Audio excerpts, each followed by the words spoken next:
First up tonight, we have Dania Lukey. She's a full-time studio potter in the Sacramento area. After receiving her architecture degree from Cal Poly at San Luis Obispo and studying in Italy, I'm jealous, Dania discovered her love for clay while pursuing her master's in education at Sacramento State. Singers up.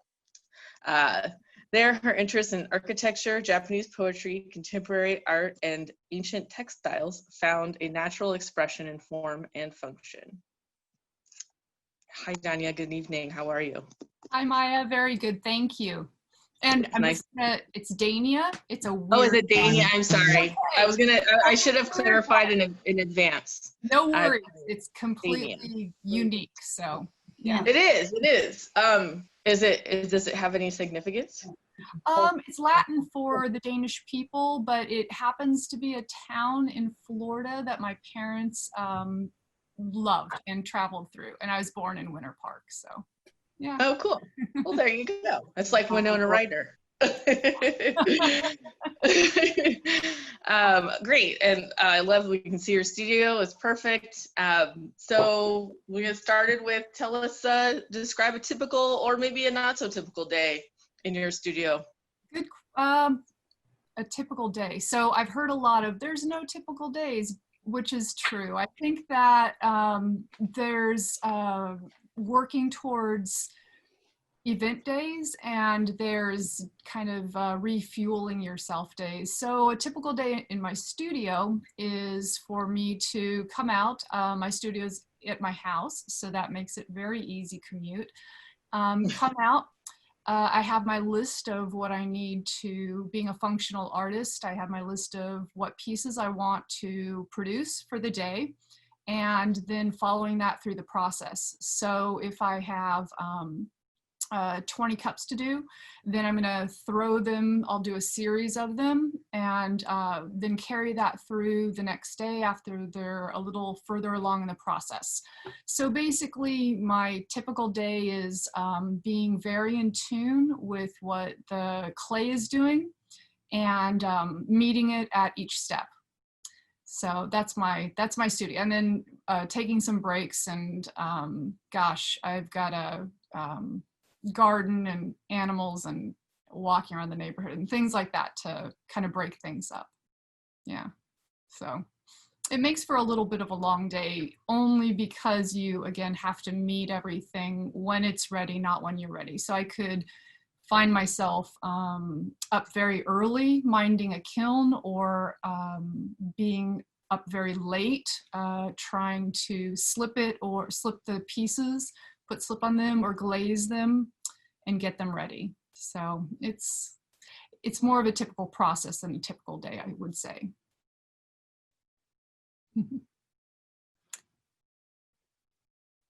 Oh, Maya, I'm not hearing you. You might have your mute on.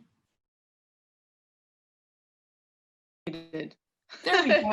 Okay, fixed it. You said a couple of things that were interesting. You said you have 20 cups to do, you're just going to get in there and start to sort of get things done. So is there a project or a focus to your work right now? And could you talk about that a little bit? So for me right now, getting ready for this open studio weekend, or, well, let me back up. I was doing a project, this would be a better example. I was doing a project for an event which sadly got canceled because, very sadly, we had the pandemic come down on us, which is way more important and terrible than the event getting canceled. That was terrible. So I did a series of cups and plates for that. So that would put me in that process for several weeks. I had to do about 70, well, for me, and I'm a slow potter. I'm kind of slow pots, like slow food, but slow pots. So I was doing about 75 of each, and that took over my days. And so within that process, it's basically setting the studio up. You can kind of see this is my studio. It's about a 10 by 10. So putting pieces through it at that volume is challenging. So I have to make sure that I have the flow going. And then it's just preparing the clay, weighing the clay out, throwing the pieces, et cetera, et cetera, et cetera. And then following them through. Again, each of them got slipped, each of them got trimmed, each of them has to be fired 3 times in that case. So that was part of my, what I call Lust series, which is a dark clay with a white glaze with gold dot details. And so that's one of my series. And then I'm kind of all over the place in a way. I have a lot of voices in my studio. And the other series that you would typically see would be called Spot On. And that is, again, the dark clay having to be slipped, fired, glazed, and then fired again. And that has only the 2 firings, so that's good.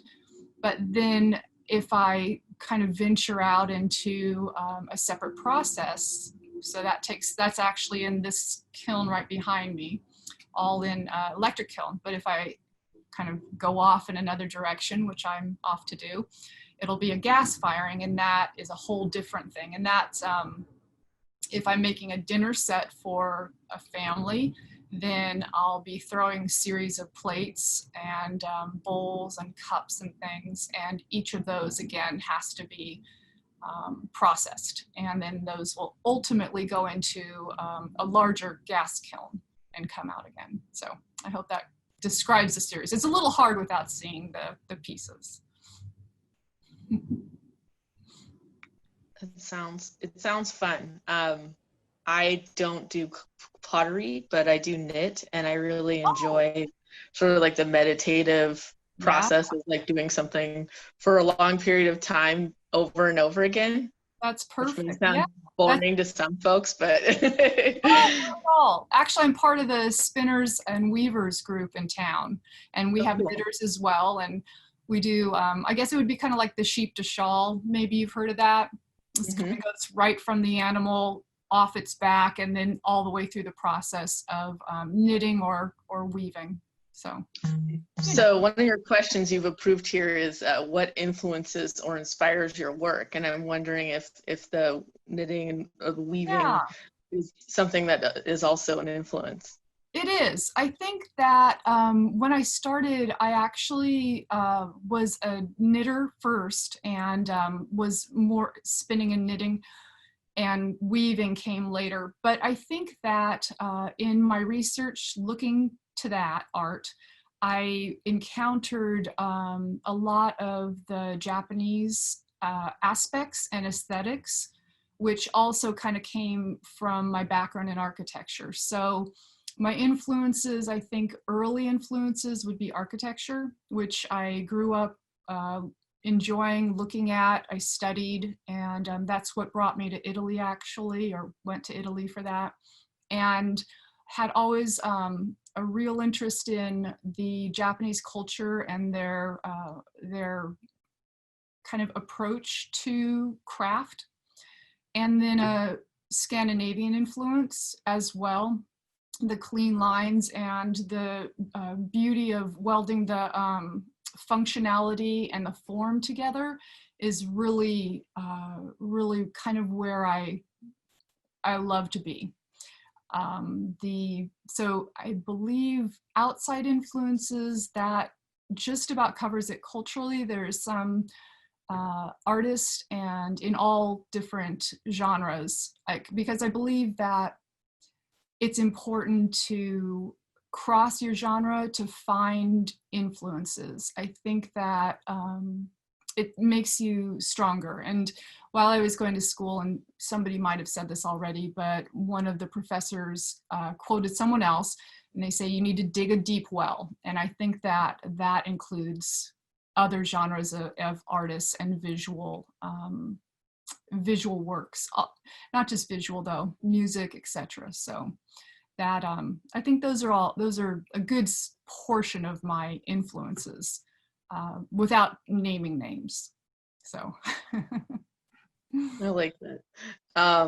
What has your favorite project been from the past couple of years?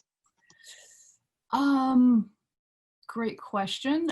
Thank you. I think that work in series so I'm a functional potter. So when I'm working on a line that I've developed of functional pots, sometimes I'll get very uptight about it. My wear is rather exacting and clean in most instances.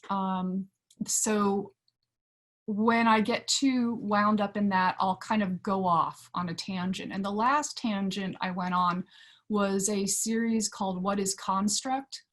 And that was my playground for exploring the idea of what we accept as reality, and that we construct reality and it's a construct. And so by that I mean a lot is put on us, and it's not put on us for a natural functional reason. It's more of a societal thing.